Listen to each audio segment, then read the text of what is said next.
Hello there and welcome to another special edition of World Football Graphics, and today we are looking at 32 greatest Brazilian footballers of all time. Brazil has produced some of the most iconic players in the history of world football, from Pelé to Garrincha and Ronaldo to Kaká. The country has a back catalogue of stars that is scarcely believable. No other nation can match it. For all of Italy, Germany or Argentina's great pedigree as football powerhouses, there are no equal for Brazil in terms of star power and status. Even now, there are children the planet over who know the names Zico and Socrates. They may have no idea where they played or even who they were, but they have heard these names spoken of in hallowed terms by their elders. Brazil's teams in 1958, 1970 and 1982 are widely mentioned in the context of the greatest footballing sides of all time. World Cup winning efforts in 1994 and 2002 also packed a punch on the star radar. But where do the individual players rank in relation to other? Without further hesitation, let's take a look at the top 32 players in Brazil's footballing history.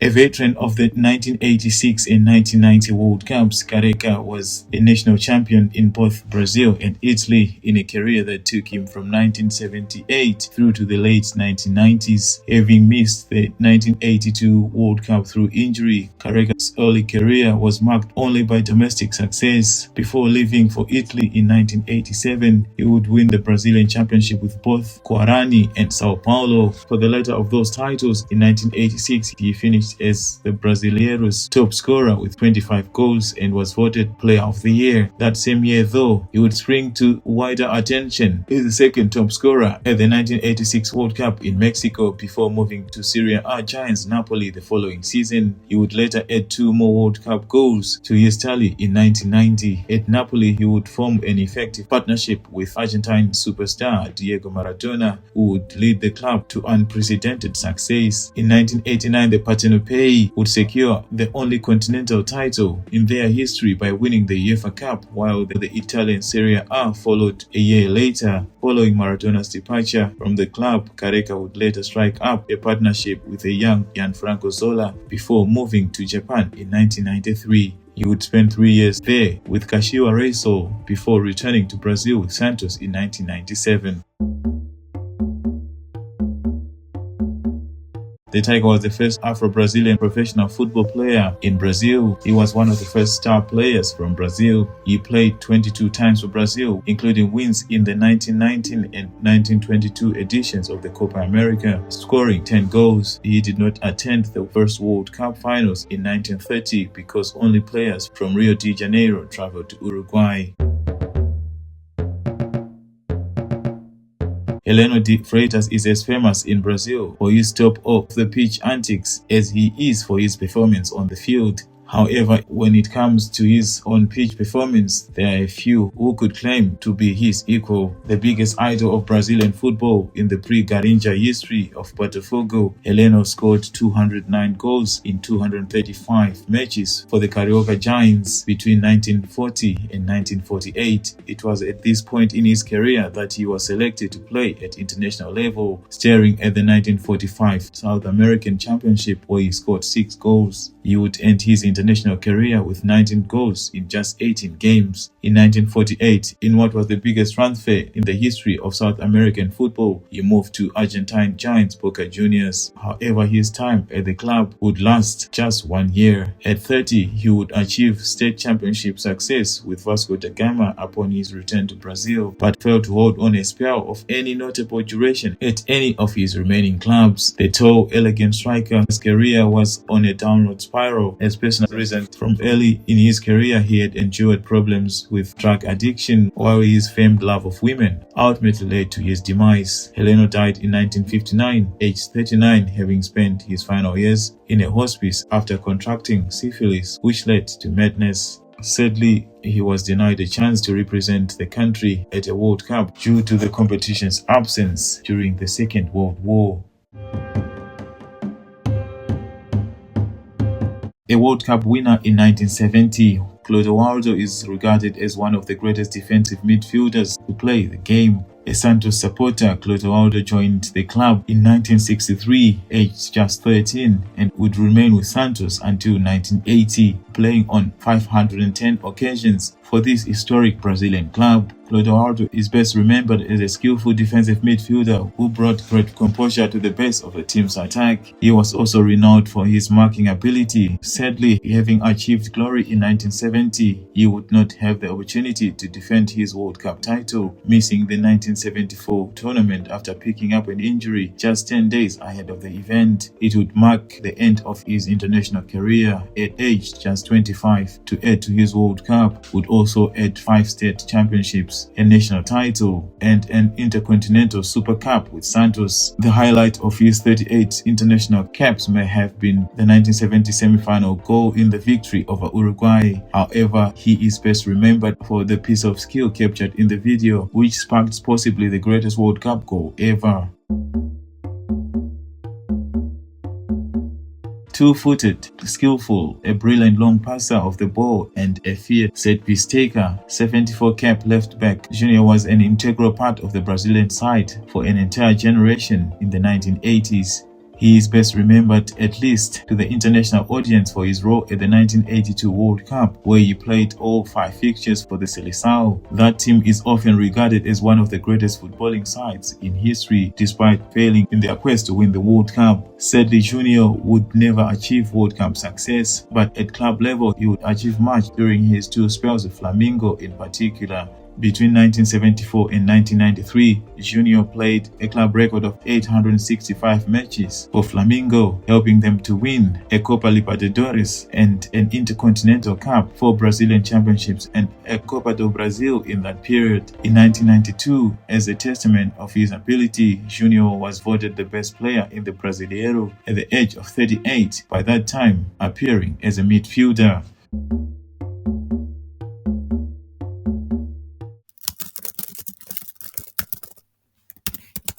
A Botafogo icon, a central midfielder, Didi was a double World Cup winner in 1958 and 1962, having also played in the 1954 edition. The Ethiopian Prince, as he was nicknamed, was famed for his stamina, composure, and laid-back demeanor in a career that brought 68 international caps. Besides his classy, languid midfield style, he also became famed for his free-kick striking ability, or the so-called try-falling leaf technique. He would strike the ball in such a manner that it would dip suddenly on its approach to goal with a style proving successful throughout his career. In Brazil, Didi would win 4 Rio de Janeiro state championships, 3 of which came with Botafogo, as well as a national title in 1962. A brief stint with Real Madrid would also see him collect a European Cup winners' medal in the 1959-60 season. However, it was his Player of the Tournament award at the 1958 World Cup that would go down as his greatest achievement.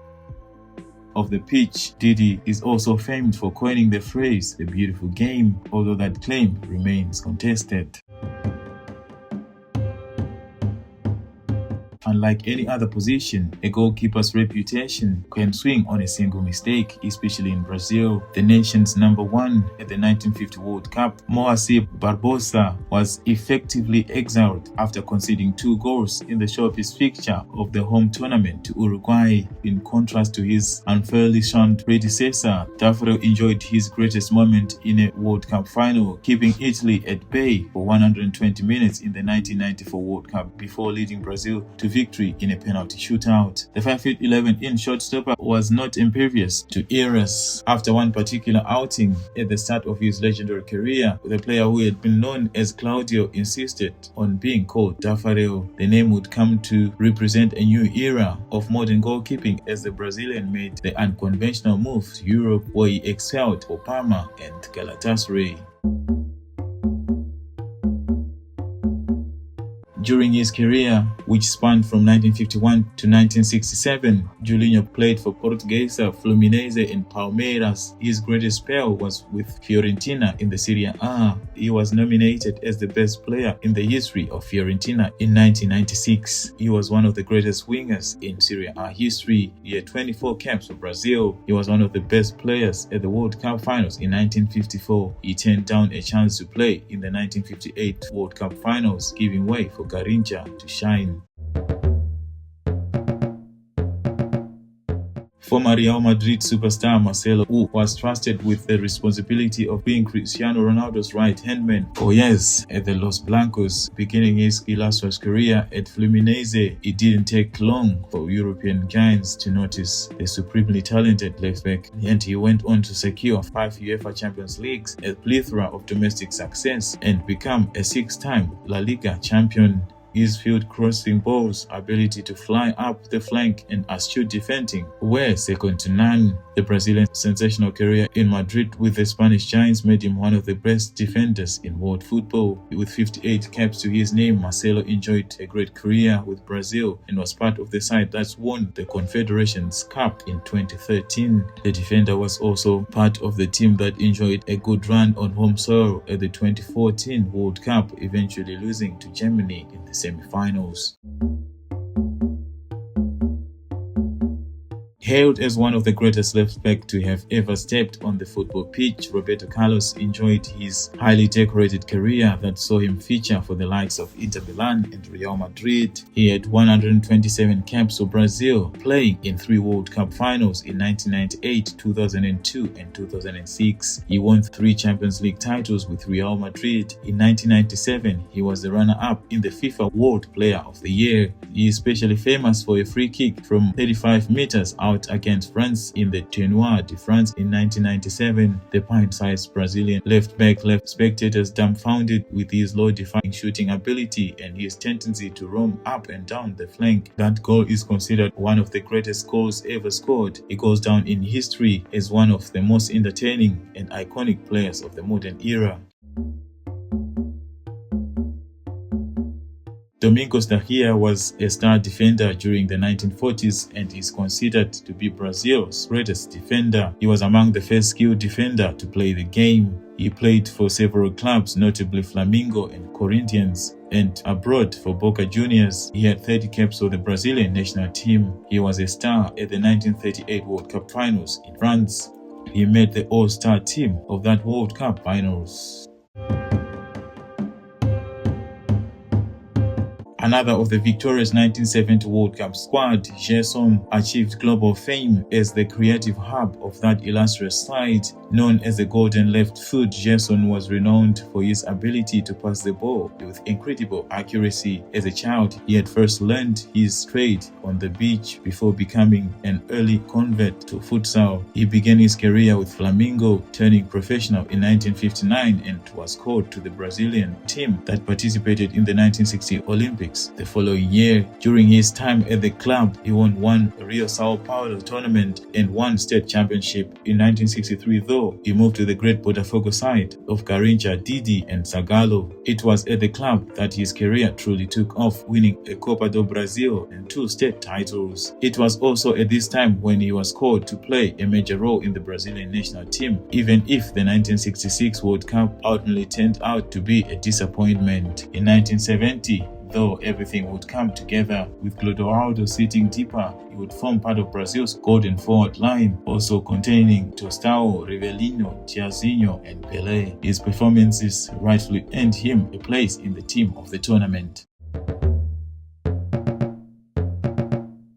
The little king of Parque São Jorge, Rivelino refined his footballing skills by playing futsal as a boy before joining and making his name in football at Corinthians. Famed for his elastico dribble, the attacking midfielder used his excellent close ball control to great effect in the 11-man game. Contrary to popular belief, Rivelino himself denies inventing the move. The key member of the Brazil side for nearly a decade, the 1970 World Cup winner, would also go on to play 9 92 official matches for Brazil, scoring 26 goals. His 474 games for Corinthians, though, did not bring any state championship success. In 1974, following a defeat to Palmeiras in the final of that tournament, of which he was blamed, he decided to move from the club. Later, with Fluminense, Rivellino would go on to win Carioca state titles in 1975 and 1976 before moving to Al Hilal and claiming a Saudi championship in the 1978-79 season. He holds the distinction of having been the idol of a young Diego Maradona, who later went on to achieve footballing greatness himself.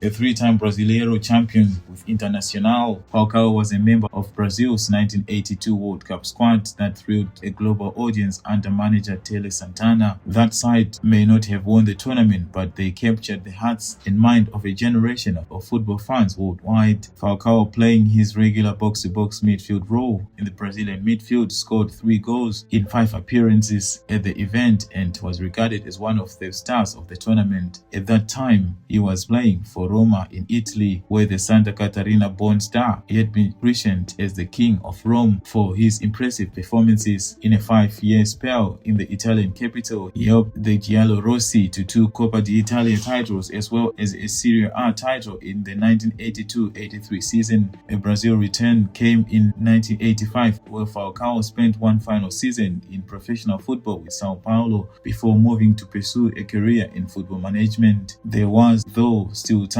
for a call-up to the Brazil squad for the 1986 World Cup in Mexico at the age of 33. Recovering from injury, he would start a single game at the tournament and promptly retired following Brazil's quarterfinal exit to France.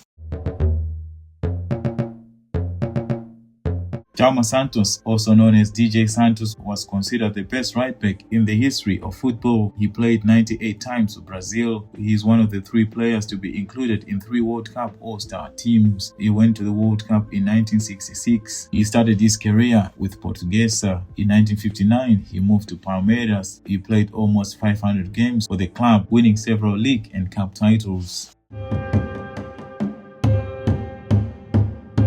Carlos Alberto became simply known as O Capitão for his leadership of the Brazilian national team in success at the 1970 World Cup. It was at that World Cup that the flying right wingback wrote his name into footballing history, having been a shock omission 4 years prior. In the final, with just minutes to go, he scored a goal that is considered by many to be the greatest ever scored in a World Cup competition. Although he came through at Fluminense in Rio de Janeiro, it was at Santos where Carlos Alberto would celebrate his biggest dreams at club level. In 8 years at Pele's side, he won a South America Super Cup, 2 Brazilian championships, and 5 state titles, although he never achieved Copa Libertadores glory. While Newton Santos started the transition, it was Carlos Alberto who refined fully the new right wing-back role. Due to the level of his success in that position in 1970, he quickly became a model on which many of the world's best wing-backs since have based their game.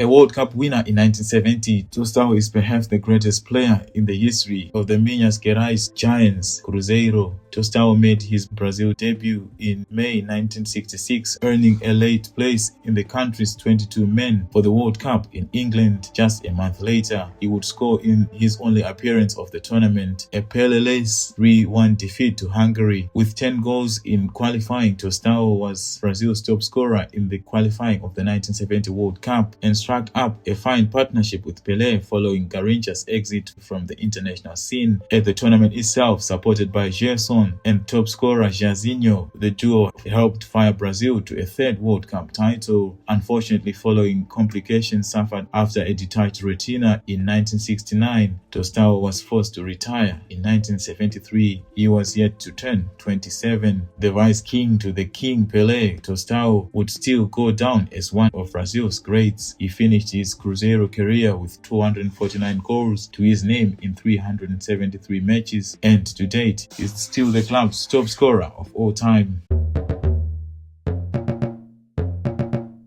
Known as the Black Diamond, Leonidas was one of the most important Brazilian football players of the early 20th century. The forward, famed for his use of the bicycle kick, was one of the greatest Brazilian goal scorers of his era, but for the World War, he would have surely played in more than 2 World Cups in 1934 and 1938, though he did have that opportunity and finished the latter as the top scorer, scoring 7 times in 5 appearances. It was at the event that he brought the bicycle kick to wider attention, initially playing as the inside right before developing into a fine centre forward. His major breakthrough came at Bonsucesso before moving on to enjoy successful spells at Penarol in Uruguay, Vasco da Gama and Botafogo. He would become Rio de Janeiro state champion with both the latter 2 sides. Later in his career though, he would enjoy prolonged spells at Flamengo, scoring 153 goals in 149 games. On the latter, Leonidas would win the Sao Paulo State Championship on a remarkable 5 occasions between 1943 and 1949.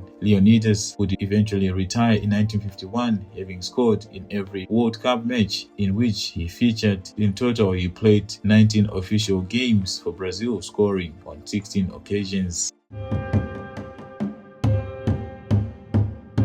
Rivaldo is a renowned Brazilian footballer known as one of the greatest attacking midfielders of his era. His career began at Santa Cruz, followed by notable stints at Palmeiras, Deportivo La Coruña and Barcelona, where he achieved the peak of his career, winning 2 La Liga titles, a Copa del Rey and a UEFA Cup Winners' Cup, earning the Ballon d'Or and the FIFA Player of the Year award in 1999. He later moved to AC Milan, winning the UEFA Champions League and enjoyed successful spells with Olympiacos and in various leagues before retiring in 2015. Internationally, Rivaldo amassed 74 caps for Brazil, scoring 35 goals, and was instrumental in the country's 2002 World Cup victory. His legacy includes remarkable skills and reputation as one of the most complete attacking players in football history.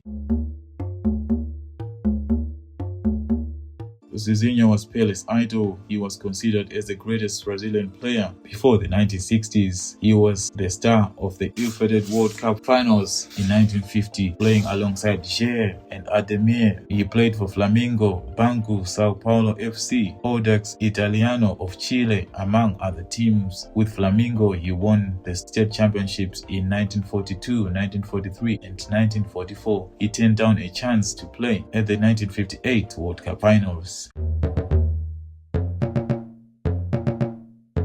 Neymar is a highly regarded Brazilian forward. He began his career at Santos, where he earned multiple titles including the Copa do Brasil and Copa Libertadores. He then joined Barcelona from 2013 to 2017, becoming part of the famous MSN trio that included Lionel Messi and Luis Suarez, and winning several major honors, including the UEFA Champions League. His subsequent move to Paris Saint-Germain in 2017, marked by a world record fee of 222 million euros, yet injuries limited his appearances. After a brief stint at Al Hilal, he returned to Santos in 2025. Internationally, Neymar is Brazil's all-time top scorer, having won the 2013 Confederations Cup and the Olympic gold in 2016, but has faced criticisms regarding injuries and consistency compared to other football greats. As of late 2025, he continues to pursue fitness and a potential spot in the 2026 World Cup finals.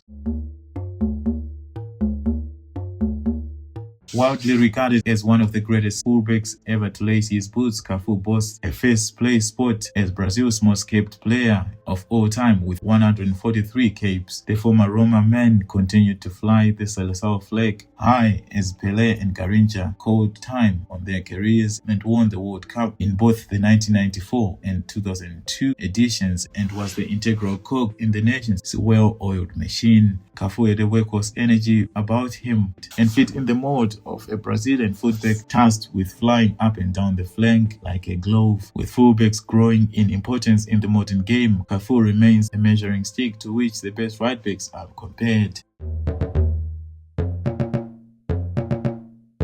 Kaká was the best in the world for a while, even winning the Ballon d'Or in 2007 after he guided AC Milan to Champions League revenge over their old foe, Liverpool. He really was a sublime player, creative genius, if you will. The languid midfielder effortlessly glided across the pitch, making everything look so easy, when in actual fact, he was an unstoppable product in his prime. A devout Christian also, Kaká led by example on and off the pitch, and is a very worthy selection. His underwhelming spell at Real Madrid is the only reason why the former attacking midfielder finds himself so low on the list.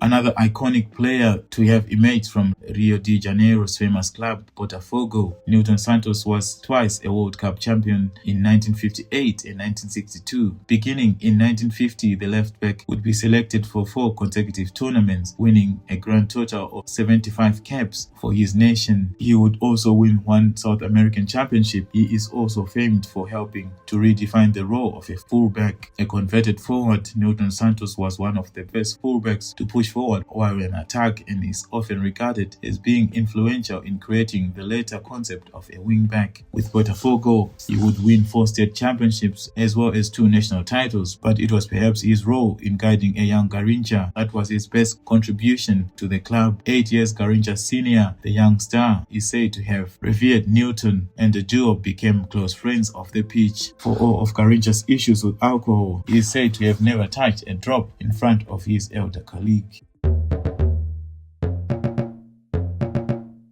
A World Cup winner in 2002, Ronaldinho is the first player on our list to enjoy his biggest achievement at club level outside Brazil. It was instead on the coast on eastern Spain at FC Barcelona that the Porto Alegre-born playmaker would shine brightest. For a period of time in the early 2000s, he was the best player on the planet, and at stages seemingly by some distance. In his 5 years at the Camp Nou, 2 league titles and a solitary Champions League crown almost seem a disappointing return for the performance level produced. He was that good. At the 2002 World Cup, he had been the young support act to the experienced world-leading stars of Ronaldo and Rivaldo. By 2006, it was he who was the main attraction. That tournament, though, was a major disappointment for a major hype Brazilian side. The FIFA Player of the Year in 2004 and 2005 unfortunately could not maintain those standards, and in 2011, at the age of 30, he made an early return to Brazilian football. The pace that once terrorized Real Madrid at the Bernabeu may have deserted him as his lifestyle choices took their toll, but his close control and eye for the pass remained. In 2012, following a fine season at Atlético Mineiro, he was named the best player of the Brazilian Championship. Calls since resurfaced for him to add to his 94 caps ahead of the 2014 World Cup, and with the return of Luis Felipe Scolari as a Brazilian coach, he added 3 more caps but didn't make it to the World Cup.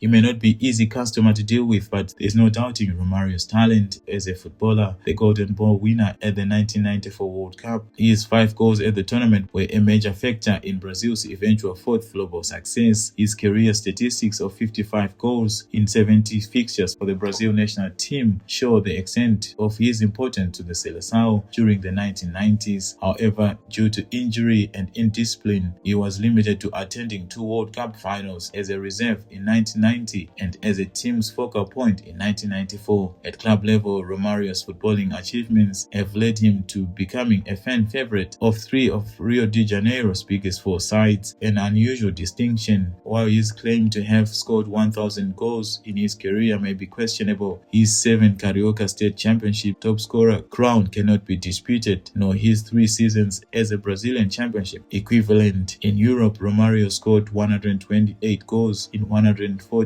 games to help PSV Eindhoven to 3 Eredivisie titles between 1989 and 1992, before guiding Barcelona to the 1993-94 Spanish League title with 30 goals in 33 games. To add to his World Cup triumph of the same year, Romario was named FIFA Player of the Year in 1994. He became the first Brazilian to win the award following its conception in 1991.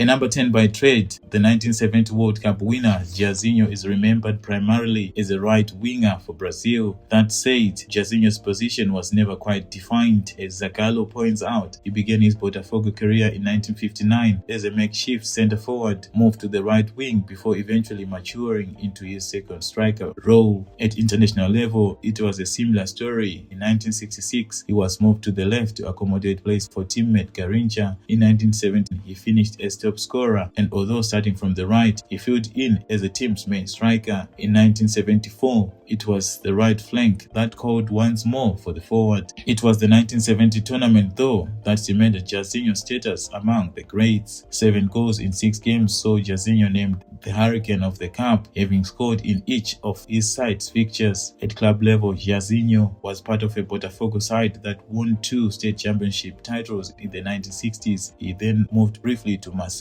before quickly returning to Brazil with Cruzeiro, where he won the Copa Libertadores title in 1976. He also enjoyed spells in Venezuela, Bolivia, and Ecuador later in his career. It was his pace that set him apart from most, while his excellent dribbling made him nearly impossible to dispossess. Often overlooked, though, by the time his official international retirement in 1982, Jairzinho had scored 33 times in 81 games for Brazil.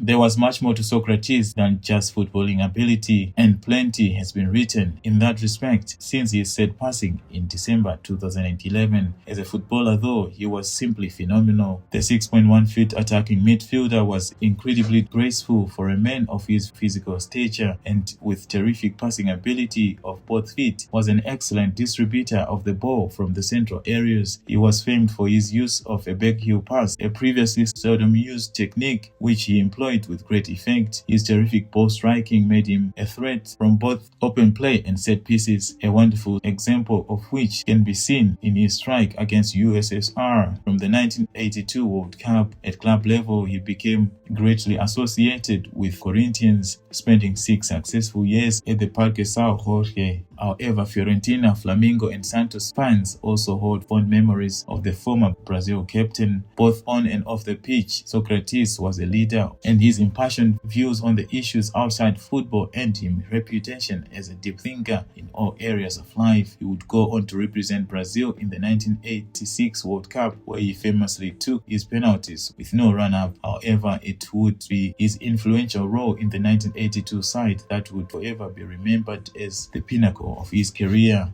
Socrates played 60 official matches for his country, scoring on 22 occasions.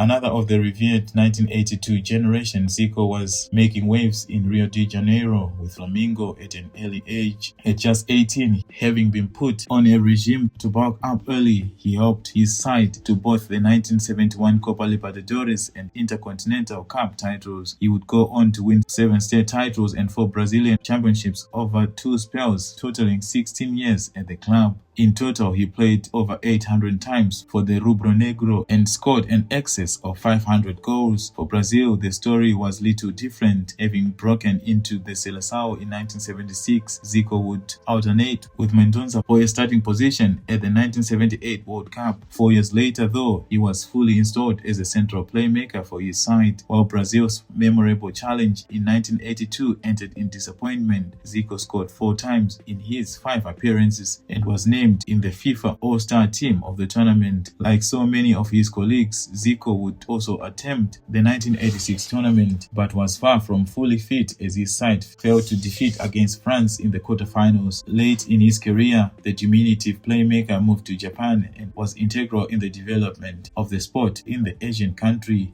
He would later also manage the Japanese national team. Zico was famed for his skill and finishing prowess, as well as his set-piece delivery. It was his wonderful vision, though, that set him apart from his rivals. Although he is 4th on our list, there are many in Brazil who hold him second only to Pelé in the Brazilian hierarchy.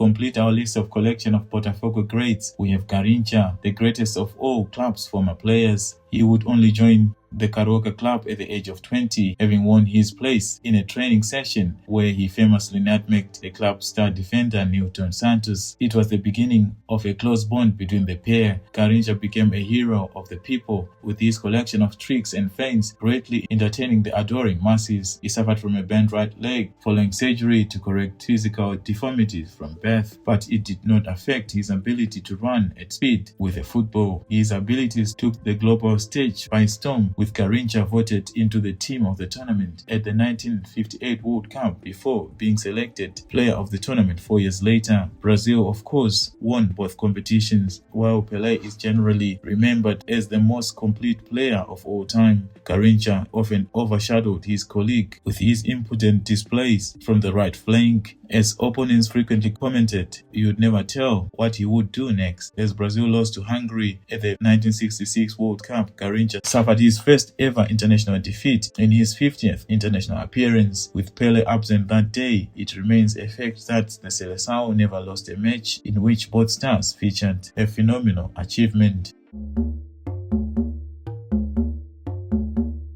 Had it not been for injury, I have no doubt that Ronaldo would have been even higher on this list than he is. Considering his woes, it is remarkable even that he achieved as much as he did. By the age of 21, heading to the France 98 tournament, Ronaldo had already scored over 200 career goals across 4 countries, won a World Cup in 1994, and twice been crowned FIFA Player of the Year. At that tournament, he was the star attraction. Brazil were deprived of Romario through injury, but the likes of Bebeto, Rivaldo and Edmundo were playing second fiddle to the Rio de Janeiro-born youngster. Ronaldo would finish the tournament with a golden ball for the tournament's best player and 4 goals to his name. However, the tournament would ultimately leave an unhappy memory for the striker, having suffered a fit prior to the final and failed to perform when eventually named in the starting lineup. He had, of course, already won the World Cup as a 17-year-old in 1994. However, having not featured in that tournament, he was still searching for his defining moment on the biggest of all footballing stages. That moment arrived in 2002. Following 3 years of almost constant absence through injury, Ronaldo returned with a bang to score 8 goals at the tournament and secure the 5th title for his country. His 2 goals to defeat Germany in the final will be remembered as one of the truly iconic moments in footballing history, as Ronaldo banished his own pain of France 98 to secure his place among the greats of the game. In 2006, despite not enjoying the best of tournaments in a faltering Brazil side, Ronaldo added 3 more goals to his tally. His final effort against Ghana saw him become the tournament's greatest scorer of all time at the time, with 15 goals to his name. In total, Ronaldo made 98 appearances for Brazil, scoring 62 times.